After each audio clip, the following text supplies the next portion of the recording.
dia a todos, bem-vindos a mais um vídeo do módulo de saúde.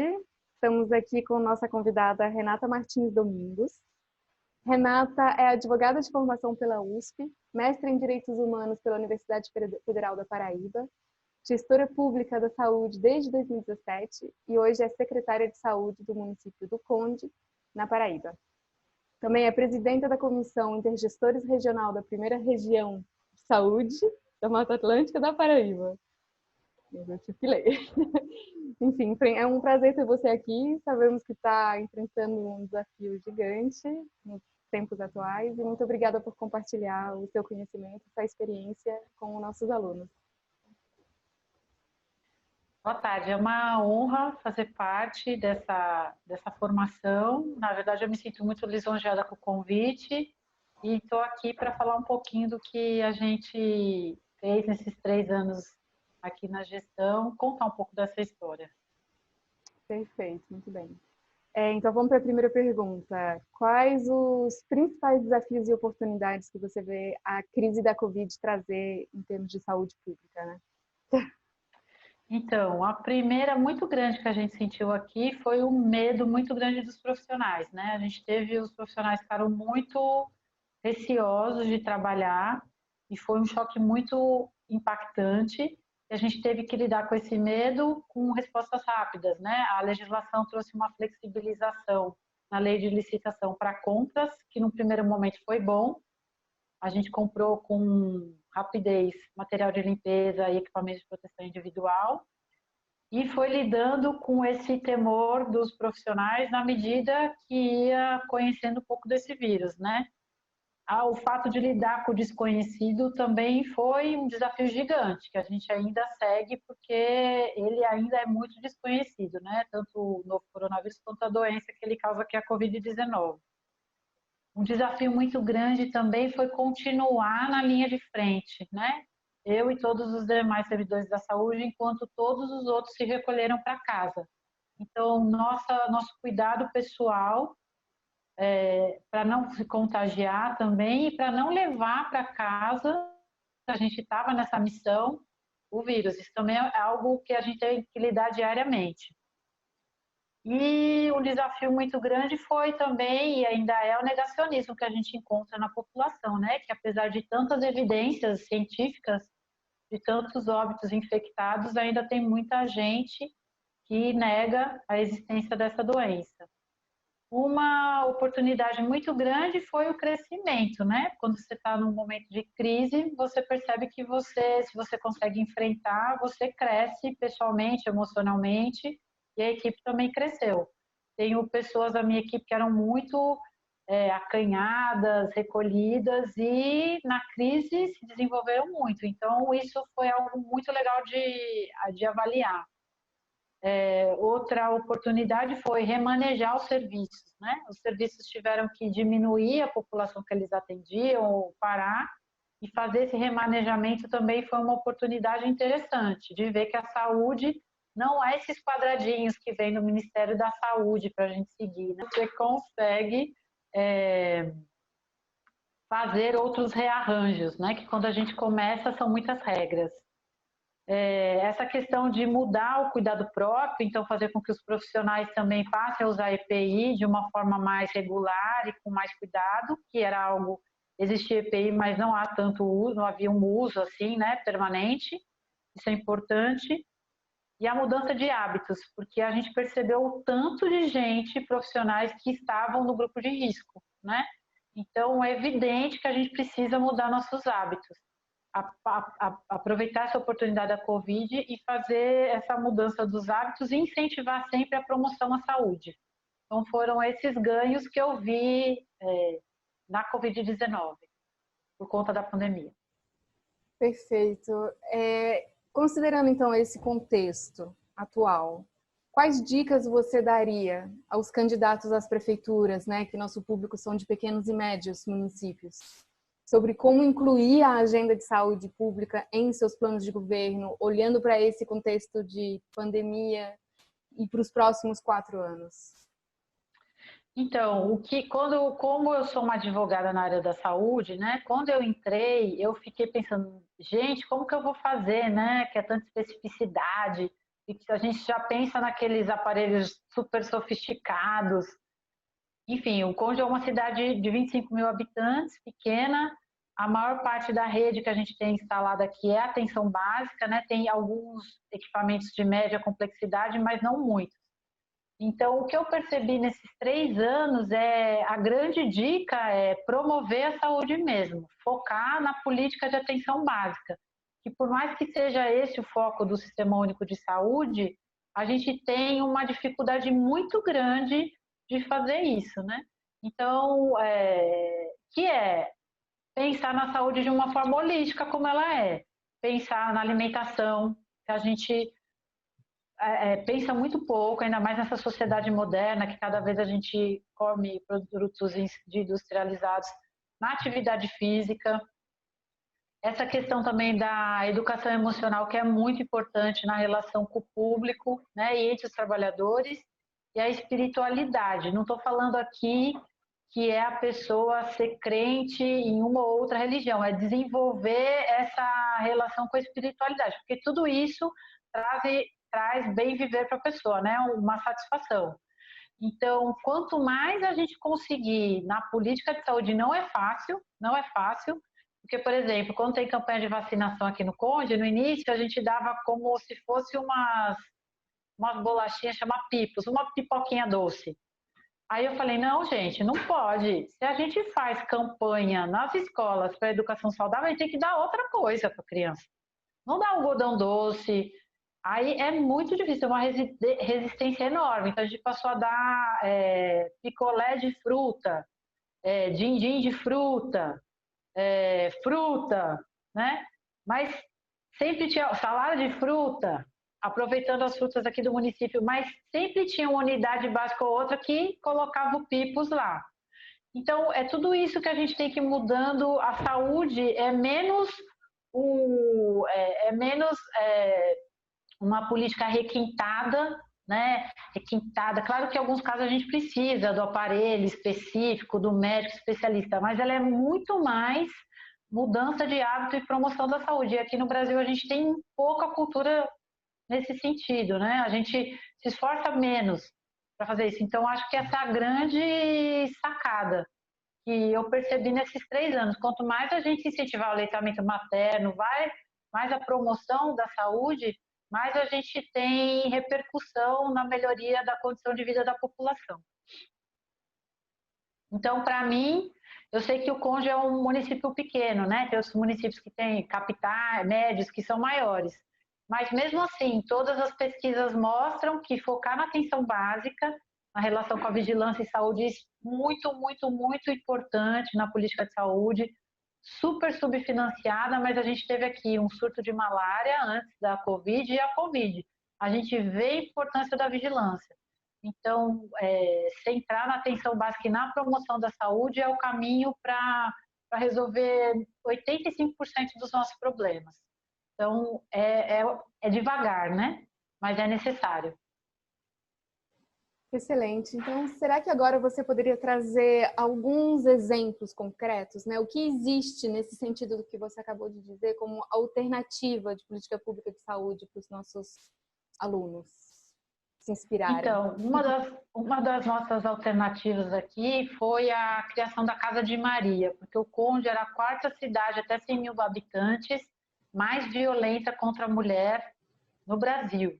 Então, a gente criou uma casa, uma unidade nova, um serviço novo, que faz práticas integrativas com as mulheres, que tem roda de conversa, que tem oficinas terapêuticas e que também tem as especialidades, ultrassom para grávida, pediatra para as crianças, ginecologista que a gente está tentando contratar e não consegue, mas a gente identificou esse problema na cidade e criou um serviço que busca fortalecer as mulheres e tirá-las dessa condição de violência aqui, que a gente sabe que isso fortalece toda a família, né? Além disso, também a gente tem um projeto que é Semeando Cuidado, Colhendo Saúde, que implanta a farmácia viva. É um projeto piloto, mas a gente implantou uma horta comunitária na unidade básica do centro, fez com as pessoas essa horta, esse projeto super simples, com uma parceria com a Universidade Federal da Paraíba, com a Associação Conde Orgânico aqui do Conde e com comunidades tradicionais. Aqui no Conde a gente tem 3 quilombos e 4 aldeias indígenas. Então a gente construiu um projeto para fazer esse horto e fazer os fitoterápicos a partir dessas ervas. Então, e tratar também a questão da espiritualidade. Começou fazendo, antes da pandemia, usuários trabalhadores. E agora está focado só nos trabalhadores por conta da dificuldade da gente aglomerar, né? Então, virou também um projeto de capacitação deles e tentar também desmedicalizar, usar fitoterápicos para cuidar. Então, tem um medicamento um fitoterápico que chama Calma Vida, que é para ansiedade, depressão. Tem outro que é Gastrobon, que é para quem tem gastrite. São 3 medicamentos, e tem um terceiro que eu não me lembro aqui. Então, a gente tem investido nessas parcerias, é um projeto simples, barato, né? E que teve envolvimento muito dos trabalhadores, dos agentes comunitários de saúde, agentes de combate às endemias, das enfermeiras, e agora, junto com o programa Mais Médicos, numa segunda unidade, a gente está fazendo também um trabalho junto com a médica. Então, esses dois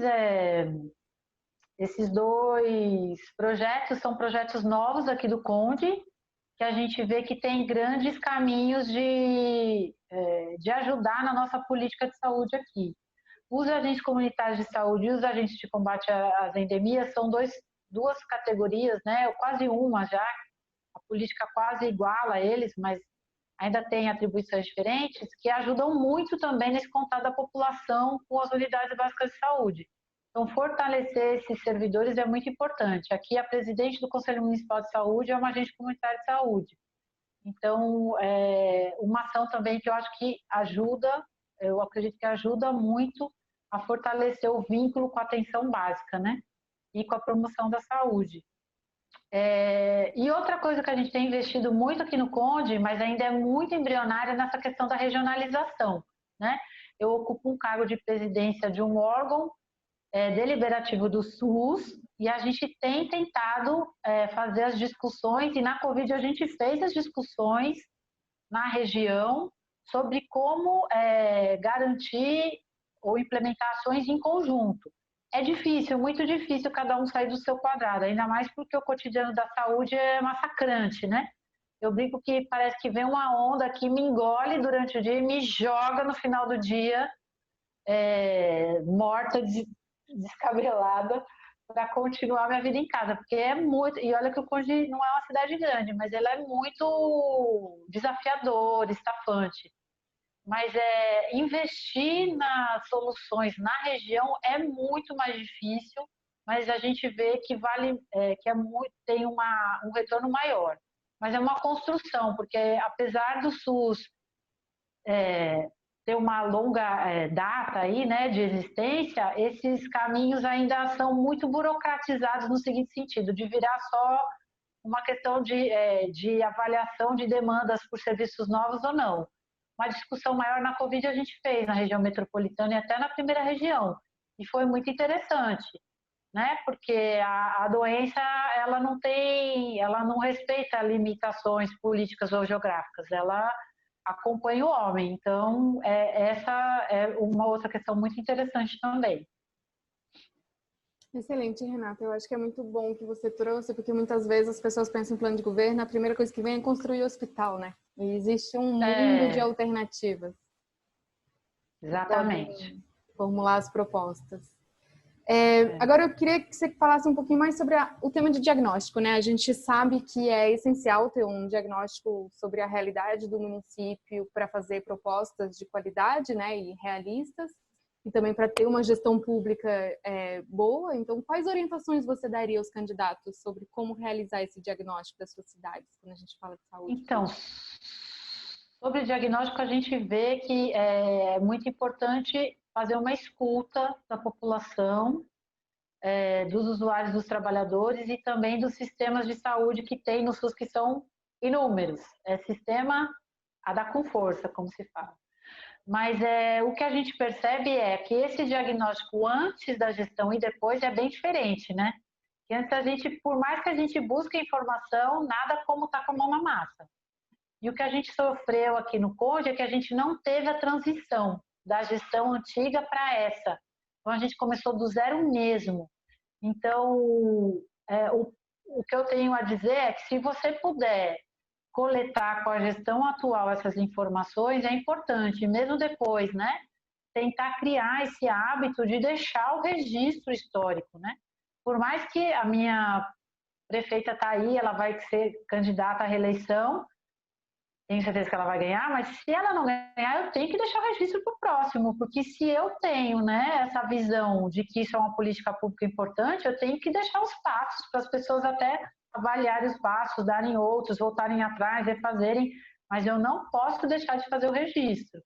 Então, eu acho que a escuta e a verificação dos sistemas, que tem muitos dados, dados demais, e também tentar fazer de alguma forma essa conversa com a própria gestão, que eu sei que é difícil, devia ser diferente, né?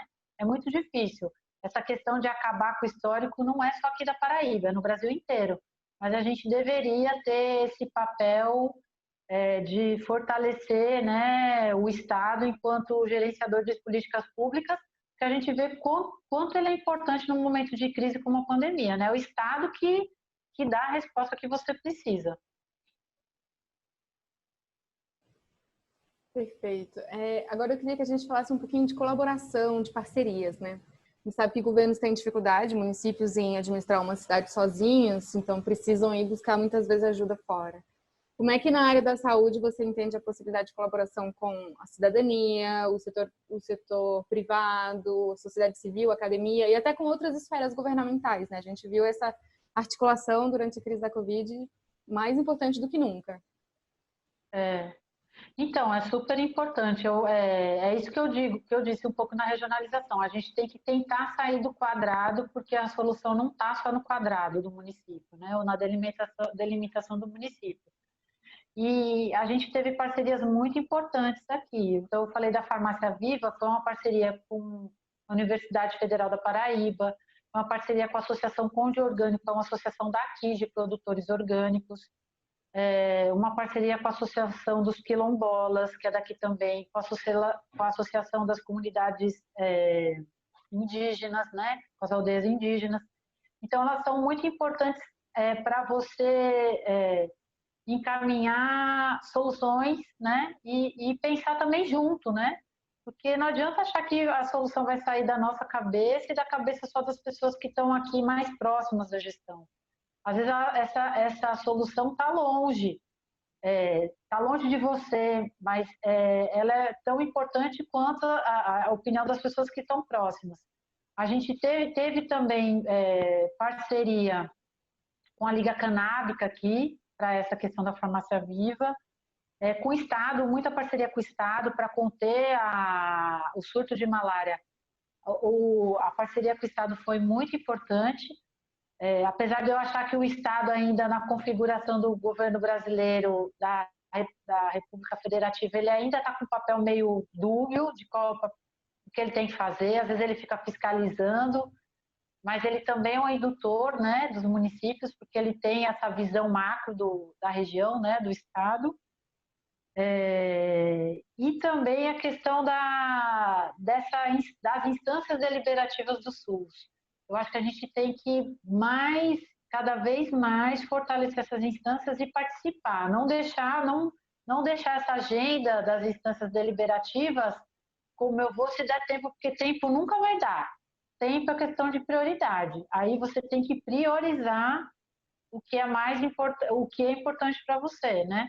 Então, na minha agenda, ainda mais que eu sou presidenta, as reuniões da CIR, eu priorizo. E aqui na Paraíba, o Conselho de Secretários Municipais é super importante também. Chama COSENS, tem no Brasil inteiro e os municípios financiam. geralmente, aqui na Paraíba, eles têm um apoiador da região. Então, como o Sistema Único de Saúde também é repleto de portarias, leis novas, toda semana na Covid, a gente não dá conta de ler tudo que sai. Esse apoio do COSENS foi fundamental na Covid e é fundamental também na gestão, porque são várias carimbos, rubricas que a gente tem para usar os recursos, e a gente geralmente pega os municípios pequenos com uma estrutura muito fraca, muito fragilizada frente à robustez dos órgãos de controle. Então, eu falei aqui no início do vídeo que a gente foi bom ter uma celeridade para comprar EPI e material de limpeza. Mas agora o Ministério Público e o Tribunal de Contas estão perguntando por que vocês compraram um álcool gel tão caro? Porque ficou caro. E aí eu tinha que resolver. Ou eu comprava e dava segurança para os meus funcionários e atendia a população, ou eu não, com preço alto, ou eu não comprava e deixava eles fragilizados. Eu fiz uma escolha, consciente dentro do que era possível, mas agora talvez eu possa responder por isso.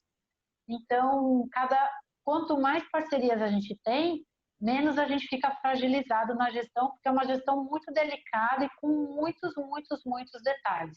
Apesar das cidades terem serviços e capacidades instaladas diferentes, mas são muitos detalhes, rubricas, carimbos que dificultam a nossa vida. Então, as parcerias são muito importantes nesse sentido, tanto para facilitar quando não tem financiamento, quanto para orientar também novos caminhos. No governo federal, a gente teve apoio na Covid, apesar de toda essa questão de não ter um ministro, né? A gente está sem ministro há muito tempo. Eu sinto que os efetivos do Ministério da Saúde continuaram o trabalho. Então, por exemplo, eu consegui 2 respiradores aqui para o município do Conde, o governo federal, uma doação, que eu não consegui comprar, não achei fornecedor. Os testes vieram do governo federal para o governo do estado para a gente. Então, apesar de estar acéfalo, tem uma estrutura do governo federal, né, que está dando conta, não na medida do que a gente necessitava. A gente necessitava de algo maior, articulado, que não tem. Mas ele ainda assim deu resposta, né, o que mostra que se a gente tiver um estado forte, fortalecido, a gente consegue garantir as políticas públicas minimamente. Excelente. Voltando então um pouquinho para a questão da Covid, se falou muito da digitalização, da telemedicina, das inovações possíveis, né? Como é que você vê, quais são as inovações e tendências quando a gente fala em gestão de saúde? A gente aqui não tinha telefone nas unidades, a gente comprou celular e colocou o atendimento remoto por telemedicina, né? Então foi essa uma inovação que deu muito certo. A gente percebeu que há uma parte da população do Conde, não toda, que usou esse serviço e continua usando. Então, a população que não tem telefone e não tem celular. Aí a relação do agente comunitário de saúde na época da pandemia, logo no início, né, março, abril, maio, que foi mais pesado aqui, foi muito importante. A gente também fez readequações, por exemplo. Para dar suporte para os profissionais, para os usuários, a gente fez até o atendimento à distância também pelo telefone com psicólogos, chama Colo de Conde. Então, foi muito importante também aqui. Outra tendência que a gente vê de atendimento. A gente fez atendimentos também à distância no CER, no Centro Especializado em Reabilitação. Também é mais difícil, porque tem fisioterapia, né? Lá é física e auditiva, mas também foi um caminho que a gente identificou. É que tem que ser explorado agora e aperfeiçoado, né? Porque começou meio rapidamente, mas foi um caminho que a gente viu que veio para ficar. A comunicação também pelas redes sociais, fortalecer muito isso, né? Porque a gente viu o quanto é importante a informação, né, nesses processos de pandemia, e a importância muito grande que a gente viu na pandemia de ter um direcionamento único. Então, desde o início aqui, a prefeita foi muito, a prefeita Márcia Lucena foi muito como que eu vou dizer? Foi muito forte no recado, que é para ficar em casa, não é para sair, é perigoso, morre.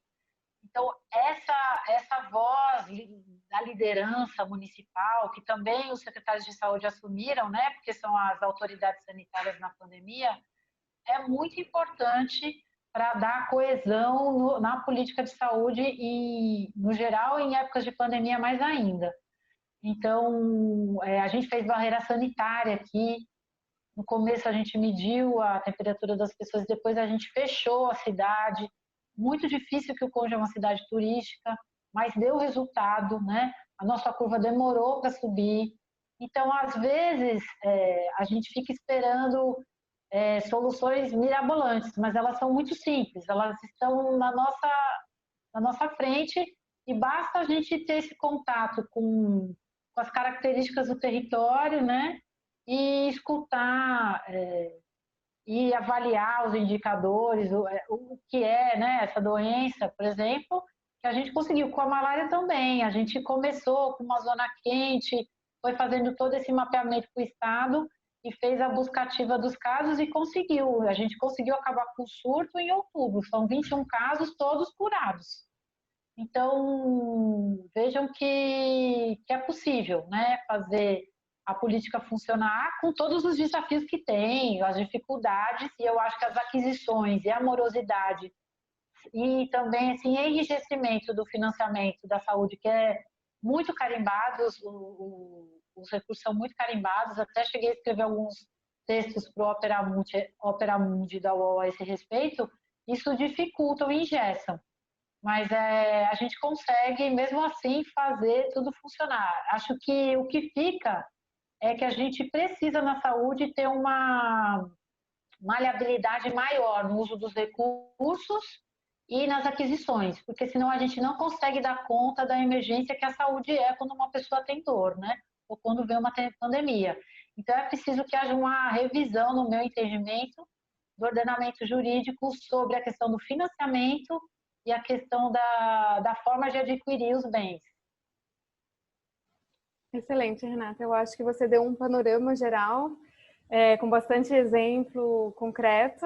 Eu queria ir para a última pergunta. Qual seria o último recado que você gostaria de dar para os nossos candidatos corajosos que vão assumir em 1º de janeiro de 2021? O primeiro recado é acreditar no Estado, né? O Estado é muito importante para a garantia das políticas públicas e saber identificar que as políticas públicas elas distribuem a renda, né, do próprio Estado para essas pessoas e melhora o bem viver delas. Então, o Estado mostrou na pandemia o quanto ele é importante, o quanto o sistema único de saúde que a gente tem, e como eu disse aqui,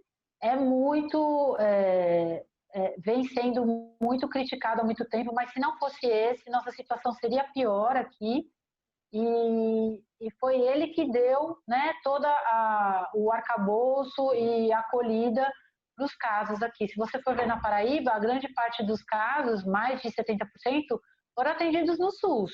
E aqui na Paraíba, ao contrário de outros estados, a gente não teve gente esperando e não teve falta de UTI. A gente conseguiu conter a pandemia, apesar do grande número de mortos, com o SUS.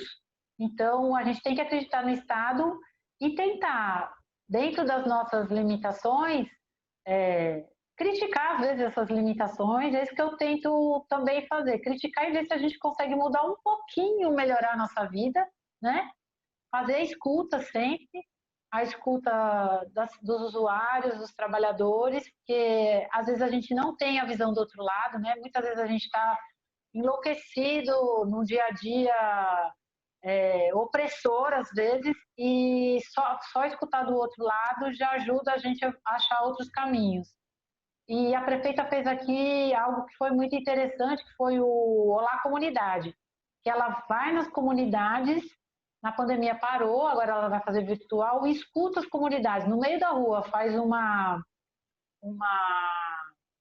roda de conversa e explica como é a gestão pública, porque fica muito para as pessoas que a gente não faz o que a gente não quer, mas a gente dá muito não porque a gente não pode dar o sim. porque o não é o jeito correto de seguir a lei. Então, a gente tem que continuar seguindo a lei, mas também tentando, de alguma forma, indicar caminhos para que ela melhore a nossa vida.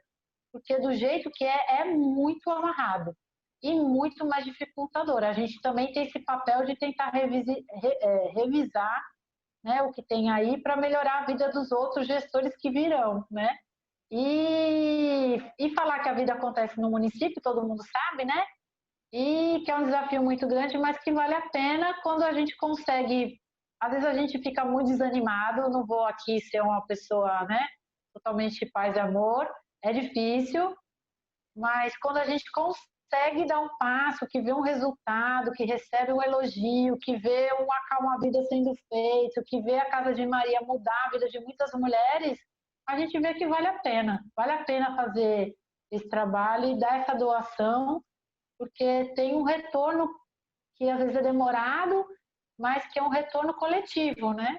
E toda vez que a gente fortalece um ser humano, uma mulher, a gente fortalece a nós mesmos. Então, isso é o melhor disso tudo mesmo. Excelente, Renata. Muito obrigada. Foi ótimo. Nada. Parabéns pelo trabalho, pela Obrigada, coragem. Obrigada.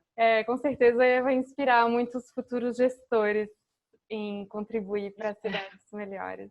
Muito obrigada. Foi um prazer ter você aqui com a gente.